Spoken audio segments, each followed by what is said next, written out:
I'm Cub Llewellyn-Davies. I am the face behind the Charity Digital webinar series on cybersecurity. I'm here today to tell you about the simple steps that every charity should be taking to better protect themselves online. Backing up your data is a great first step in your road to better cybersecurity. It simply means making a copy of all of the important information in your charity, whether that be your beneficiary details, supporter information, data around how your charity operates. It's not just a good way to recover from a cyber attack, but also very useful if you were to suffer a flood, a fire, or a burglary of your office or your home. The first step is to identify what it is that actually matters to your charity. You probably won't need every single piece of information, but just a few of the important documents and anything you would need for your charity to be able to operate on a day-to-day basis. We'd recommend charities consider the cloud first. It's quick, it's easy, and it takes responsibility away from you to have to back up your data manually every time.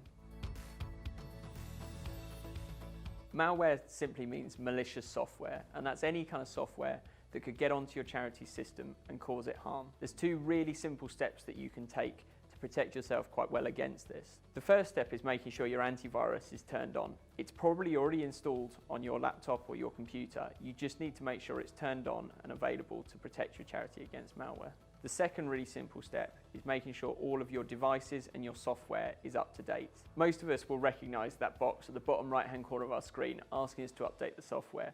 We all are well known for clicking later. That is just delaying you getting the most up-to-date security for your organization. So don't delay, do it now. We all use mobile phones and tablets in our day-to-day lives. They've become an essential part of being able to communicate on the move. There's two really simple ways that you can increase the security of those devices.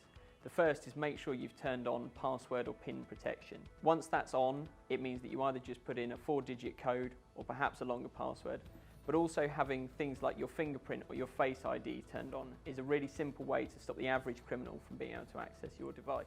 Similarly to your computer and your laptop, you also need to keep them up to date.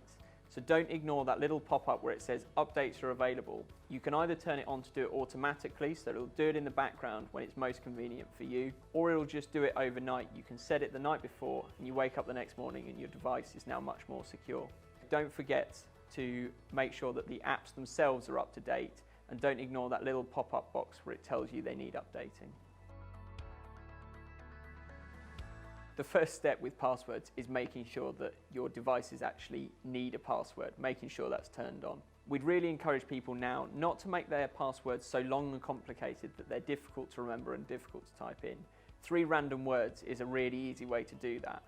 You just join 3 random words together and it makes it much more secure. For example, coffee, floor, fish.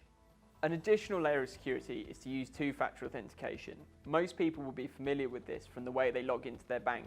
You have to use a password and then some kind of device or perhaps a text message to be able to access it. If your important accounts give you the option to turn this on, it's really important that you do. It adds an extra layer of security that will better protect you.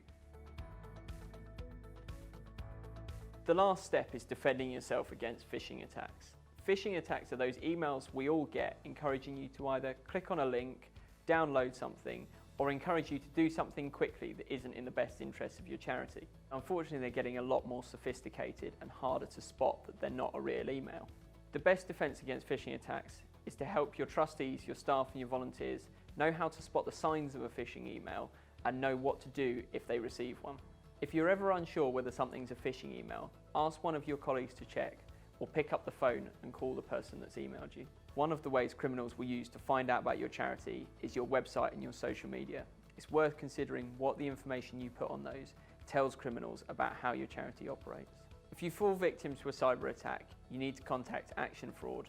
They're the police's live 24/7 reporting centre for cybercrime and fraud. You can do that through their website or on the phone.